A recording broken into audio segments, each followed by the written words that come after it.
किया और constant returns किया, ये उसी का ही इकट्ठा पार्ट है जिसे हम कहते हैं law of variable proportion, Hindi में है घटती बढ़ती लागतों का नियम। लिख ले, घटती बढ़ती लागतों का नियम। 6 नंबर का क्वेश्चन है, फुल फ्लैश 6 नंबर में आता पेपर। ठीक है, तो जो 3 नियम किए हमने वो 3 स्टेजेस की, इंक्रीजिंग रिटर्न्स की, डिक्रीजिंग रिटर्न्स की और कांस्टेंट रिटर्न्स की।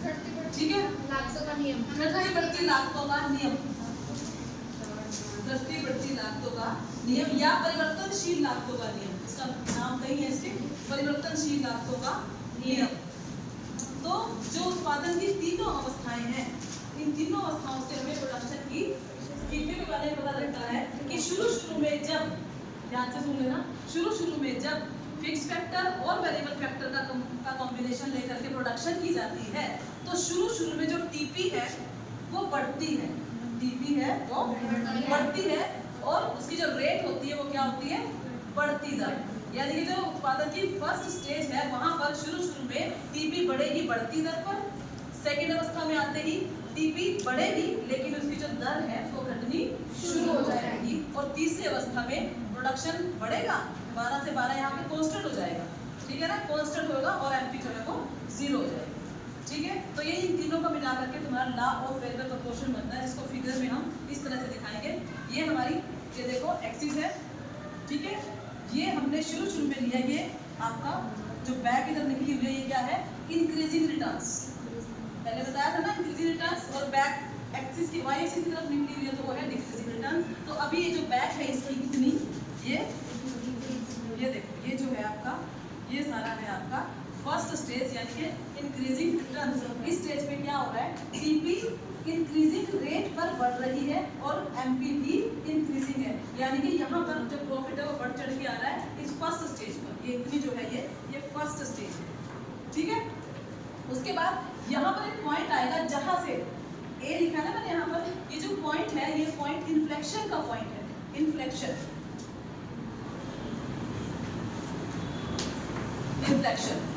का पॉइंट क्या होता है, वो स्थिति है, वो अवस्था है जहां पर जो टीपी है वो अपनी शेप चेंज करती है, यानी कि वो इंक्रीजिंग रिटर्न से निकलकर वो कहाँ एंट्री करेगी, डिक्रीजिंग रिटर्न्स में। यानी कि वो यहाँ तक पहले इंक्रीजिंग रिटर्न था, यहाँ से उसने अपनी शेप चेंज कर दी। देखो ऐसे होगी शेप चेंज, दिख रहा डिफरेंस। तो यहाँ से जहाँ से उसने अपनी स्टेज चेंज की है वो इंक्रीजिंग से निकलकर डिक्रीजिंग में जा रही है, उसे हम कहेंगे इन्फ्लेक्शन पॉइंट। ठीक है, बदलाव की स्थिति जहां पर उसने अपनी शेप एक से निकलकर दूसरी स्टेज में एंटर किया, फर्स्ट स्टेज से वो सेकंड स्टेज में चली गई, तो उसे क्या कहेंगे, इन्फ्लेक्शन का पॉइंट। और जैसे ही इन्फ्लेक्शन का पॉइंट आएगा वहां से दूसरी स्थिति शुरू हो जाएगी, सेकंड स्टेज शुरू हो जाएगी डिक्रीजिंग रिटर्न्स की, ये वाली यहाँ तक, ये डिक्रीजिंग रिटर्न्स की स्टेज।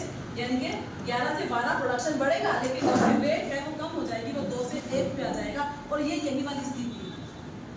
ठीक है, क्लियर। तो ये डिक्रीजिंग रिटर्न्स हो गया। उसके बाद ये मैक्सिमम हो रहा है, ये कल भी बताया था, ये मैक्सिमम हो रहा है ना, ये मैक्सिमम होगा। ठीक है, ये वाली स्थिति आएगी 0 वाली। उसके बाद जो टीपी है वो नीचे डिक्रीज करना शुरू कर देगा। अब इनका आपस में रिलेशन देखो क्या है, टीपी का और एमपी का। ठीक है, जब हमने फर्स्ट स्टेज पे क्या कहा था कि जो टीपी है वो इंक्रीज होगी इंक्रीजिंग रेट पर और जो एमपी है वो भी इंक्रीज होगी। फिर हमने सेकेंड स्टेज पे कहा TP increases eight decreasing rate और एमपी जो है वो डिक्रीजेस, और जो टीपी है इंक्रीजेस एट कांस्टेंट रेट,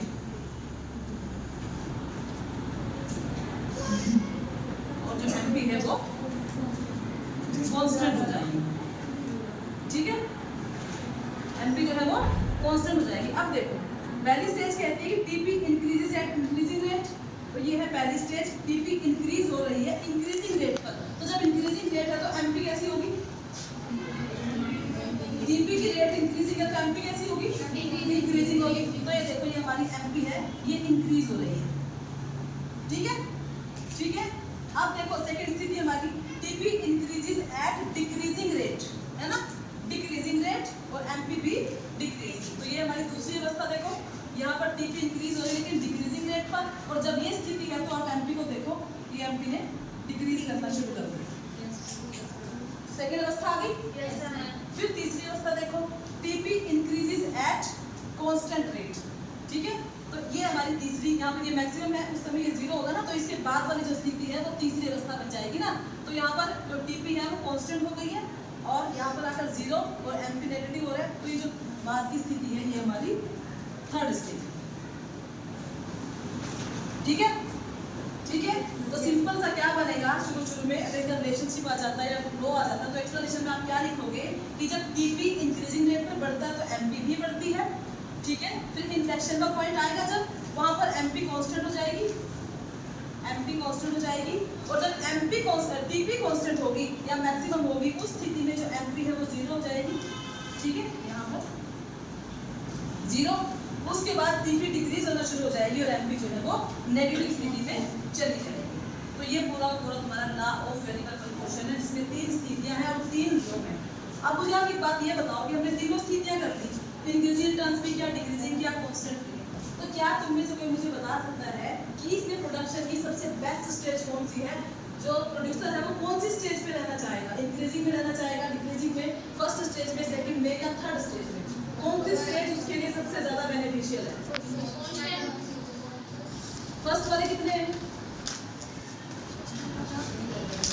और सेकंड वाले कितने हैं? बताओ किस स्टेज पे उसको रहना चाहिए। सपोज करो आप एक प्रोड्यूसर हो, ठीक है, प्रोडक्शन कर रहे हो, यही है प्रोडक्शन की स्थितियां सारी, प्रोडक्शन करते हो तो इसी चीज को फॉलो किया जाता है। तो अब तुम बताओ वो कौन सी स्टेज पे रहेगा, फर्स्ट स्टेज पे रहना पसंद करेगा, सेकंड में या थर्ड में? सबसे ज्यादा प्रॉफिट उसको कौन सी स्टेज पे मिलेगा? टीपी से देखो सारे हम टीपी देखो, एमपी देखो, एमपी प्रॉफिट एमपी को देख लो, तो कहां से इंक्रीजिंग में रहोगे, इसमें प्रॉफिट बढ़ता हुआ है, इसमें प्रॉफिट डिक्रीज हो रहा है, यहाँ ये कांस्टेंट है, उसके बाद तो नेगेटिव हो ही जा रहा है ना। तो किस स्थिति में फर्स्ट में रहेगा क्योंकि वो इंक्रीजिंग रिटर्न से देखा तो प्रॉफिट बढ़ रहे हैं, लेकिन ये गलत आंसर है,